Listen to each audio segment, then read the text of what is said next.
Alors, comme à tous les jeudis matins, on essaye. On essaye. Chronique IGA avec Luc Hood. Bonjour, Luc. Salut, Jean, ça va bien? Bienvenue. Bonne année aussi. Bonne année à vous de même. Retour à la normale ou à la pas normale, comme on disait. J'ai tendance à dire que dans l'alimentation, il n'y a rien de normal, là, mais le rush est passé. Oui, c'est bien.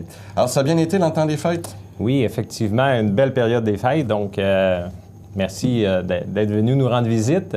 Ça fut très agréable et très, très belle période des fêtes, effectivement, oui. Est-ce que c'est comparable aux années passées? Je vous dirais que cette année, on a connu notre plus grosse semaine à vie dans l'histoire de la coopérative, la semaine de Noël, oui, effectivement. Donc, c'est un très, très beau Noël. Puis, vous avez, chers membres et clients, profité cette année de façon exceptionnelle de notre service traiteur. Donc, encore là, c'est la preuve qu'on fait les choses bien et différemment et vous le découvrez année après année. Donc, la nouveauté cette année que vous aviez pour les plats préparés, est-ce que ça a bien fonctionné? La nouveauté.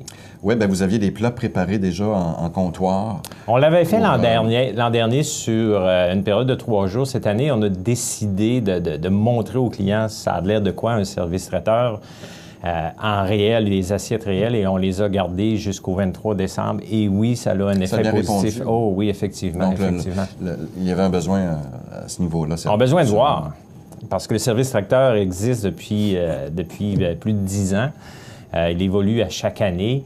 Par contre, je dis souvent, regarder dans un pamphlet puis voir une petite étiquette de 1 pouce de gros puis voir l'assiette en réel, de quoi elle a de l'air quand je la commande, c'est deux mondes. Donc, les gens apprécient vraiment ce petit positionnement-là de notre service traiteur. Alors, c'est toujours des améliorations et c'est bien. Et parlant d'amélioration, 2018, nouvelle année, veut dire peut-être une nouveauté? Bien, à chaque début d'année, il y a des gens qui s'assoient et analysent les prochaines tendances alimentaires. Puis c'est pas juste au Québec, c'est mondial. Qu'est-ce qui fait que l'alimentation va changer et nos particularités à nous en tant que Nord-Américains et Québécois. Donc, c'est un peu ce que je vais vous amener ce matin. Ça va être quoi les tendances? L'an passé, on se souvient beaucoup des boissons fermentées, des aliments fermentés qui faisaient partie des tendances et qui sont en pleine croissance. Donc, les gens ont découvert, ont essayé. Donc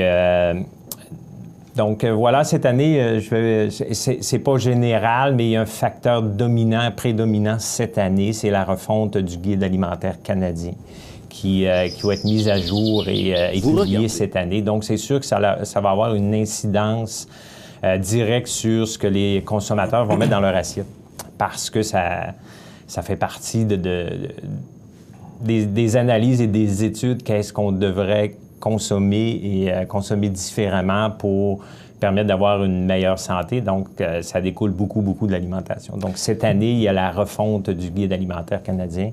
Une version, l'ancienne date, je ne veux pas me tromper, mais c'est tout près de 30 ans qu'on n'a pas retouché le guide alimentaire canadien. Donc, on sait que l'alimentation change, il y a plein de nouveautés, plein de produits de remplacement. Donc, et ça chamboule les habitudes alimentaires des gens aussi.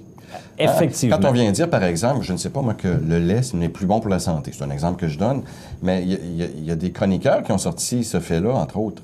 Mais est-ce que c'est bon? Est-ce que c'est pas bon? On vient qu'on ne sait pas. Là. Bien, du lait, écoutez...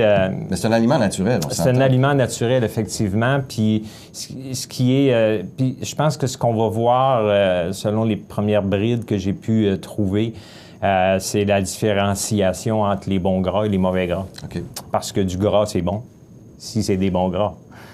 C'est la même chose... tous les chercheurs vont dire que le sucre, c'est pas bon pour la santé. C'est vrai. Mais il y a les sucres raffinés et il y a les sucres naturels. Comme donc, il faut faire les différenciations entre les deux. Puis le sucre, c'est un élément essentiel au fonctionnement de notre cerveau. Donc, on ne peut pas dire c'est fini à tout jamais du sucre, j'en mange plus du tout.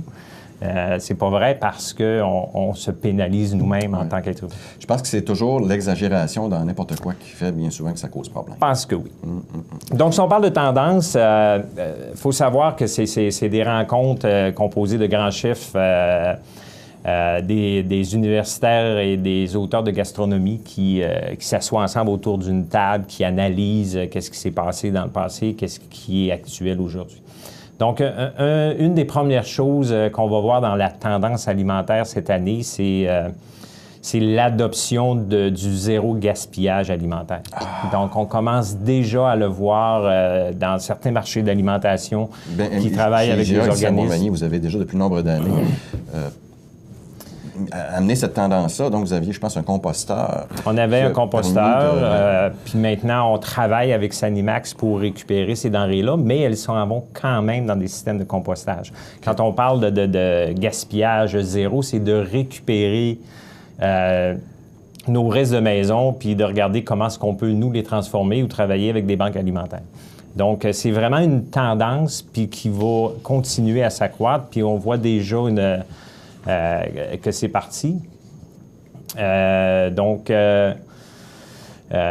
parlais tout à l'heure de récupérer, même nous, à la maison, les restes et de les transformer en d'autres aliments.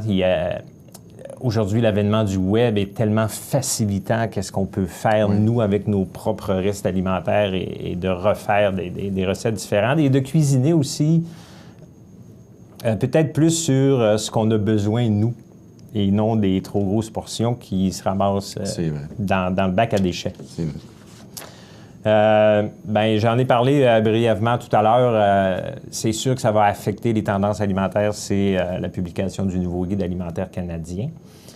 J'ai parlé aussi tout à l'heure des gras. C'est vraiment une différenciation entre les bons gras et les mauvais gras. On parle particulièrement des produits laitiers, donc il va vraiment avoir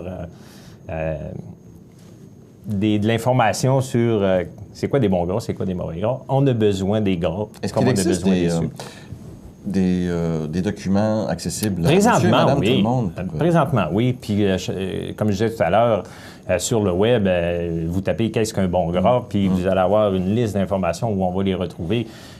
On va aller dans les légumes. On a souvent tendance à penser que c'est zéro gras, mais les avocats, c'est un légume très riche, très gras, mais c'est des bons gras. On en a besoin. C'est aussi simple que ça. Ce qu'on va voir aussi en 2018, puis encore là, j'en ai parlé un petit peu tout à l'heure, c'est les sucres. Donc, l'endroit où ce qu'on retrouve le plus de sucre raffiné et ou transformé, c'est dans les produits transformés. Okay. Donc, quand on achète dans la partie épicerie sèche, tous les aliments, c'est des sucres transformés. C'est pas des bons sucres. Par contre, comme je vous dis, on a besoin de sucre. Donc, c'est de s'assurer de consommer les bons sucres. Puis, ce qu'on devrait voir aussi via les grandes compagnies manufacturières, c'est des étiquettes beaucoup plus détaillées. Oui.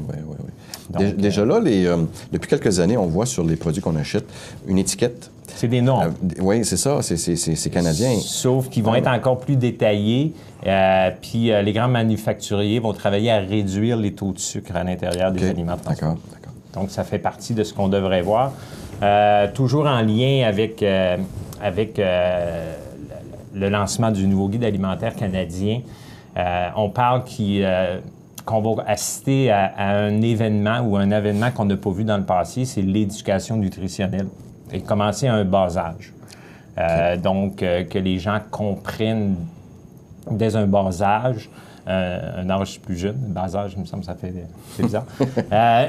Qu'est-ce qui est bon pour la santé et qu'est-ce qui est moins bon pour la santé? L'éducation doit se faire quand même très jeune, comme vous le mentionnez. Effectivement. Puis les habitudes s'apprennent jeunes. Là. On le voit déjà dans plusieurs écoles où ils ont retiré toutes les fritures et ces aliments-là. Donc, ça fait déjà partie un peu d'une culture. Par contre, excusez, comme je disais tout à l'heure, le nouveau guide alimentaire va permettre de miser davantage sur l'éducation. Et l'autre partie, on parlait de produits laitiers, il y a beaucoup de substituts parce que ce qu'on voit au niveau de la santé, c'est des intolérances au lactose, des allergies au lait. Il y en a de plus en plus, on beaucoup dirait. Plus de problèmes gastro-intestinaux. Donc, on parle de remplacer par des produits laitiers, soit de soya, de petits pois, de lait de coco. Donc, il y a déjà des compromis aux personnes qui ont des problèmes gastriques causés par le lait. Ce sont peut-être des produits qu'on connaît moins, par contre. C'est des produits qu'on connaît moins. On en a quand même une belle sélection chez nous. Oui, mais vous avez une allée de produits naturels. Effectivement, effectivement. Bien souvent, on passe à côté, puis on la regarde même pas. Malheureusement, même je m'en confesse. Oui, mais ça fait partie d'habitudes alimentaires et de besoins. Si j'en ai pas besoin, j'ai pas d'intolérance, j'ai pas rien, c'est pas quelque chose que je vais avoir tendance à acheter. Donc, par contre, oui, il y a beaucoup plus de problèmes gastriques, spécifiquement au niveau de la population québécoise. Donc, les substituts laitiers existent déjà. Mais par contre, ça va vraiment faire partie des tendances. Un des premiers substituts que je me souviens, c'est peut-être le tofu. Il y a le tofu pour, je dirais, remplacer peut-être le fromage ou certaines viandes, mais le lait de soya est définitivement le compromis le plus utilisé pour remplacer le lait. Est-ce que, je ne sais pas si vous l'avez goûté déjà, mais est-ce qu'au niveau du goût, est-ce qu'il y a une grosse différence? Il y a une différence, c'est définitif. Il y a beaucoup de saveurs dans le lait de soya, ce qui agrémente le goût du soya à la base. Ça me donne presque envie d'y goûter. Bien, honnêtement, on a peut-être 7 ou 8 saveurs différentes de lait de soya. Ah oui. Donc, c'est un petit peu moins désagréable. Torpinouche, ma prochaine visite chez IGA, je pense que j'essaie. Vous allez vous laisser tenter. J'essaie ça. Donc, voilà, et je pense que la base de tous nos grands changements, nos grandes tendances, c'est vraiment la mise à jour du guide alimentaire canadien. Est-ce que ça va se représenter à l'intérieur physiquement du magasin ici à Montmagny? Honnêtement, c'est toujours une question d'offre et de demande. Si la demande est là, on s'ajuste à ce que nos consommateurs ont besoin. Puis, ce qu'on a fait en 2015 en modifiant et en améliorant notre marché d'alimentation, c'est qu'on a donné beaucoup plus d'espace aux fruits et légumes, aux produits qu'on prépare chez nous et non dans des grosses entreprises. Je pense que votre force, vraiment, c'est d'avoir amené beaucoup de production locale. Et amené les producteurs locaux. La provenance aussi, c'est quelque chose que particulièrement la génération plus jeune cherche à voir et à savoir la provenance des produits. Donc, c'est sûr que nous, en travaillant avec les producteurs de chez nous, on sait d'où ça vient. Bien, effectivement. Puis on contrôle peut-être même un petit peu plus la qualité? C'est plus facile parce que le chemin, c'est du producteur à l'épicerie. Il n'y a pas 2 ou 3 ou 4 intermédiaires. Effectivement. Alors, 2018, des choses à surveiller, comme on dit. Oui, j'ai bien hâte, honnêtement, de voir le guide alimentaire canadien. Sincèrement, c'est comme on dit, l'autre a fait son temps. On devrait le voir apparaître. Je ne sais pas exactement quand il va nous être livré. 2018. 2018. Alors, à suivre. Effectivement. Alors, merci beaucoup, Luc.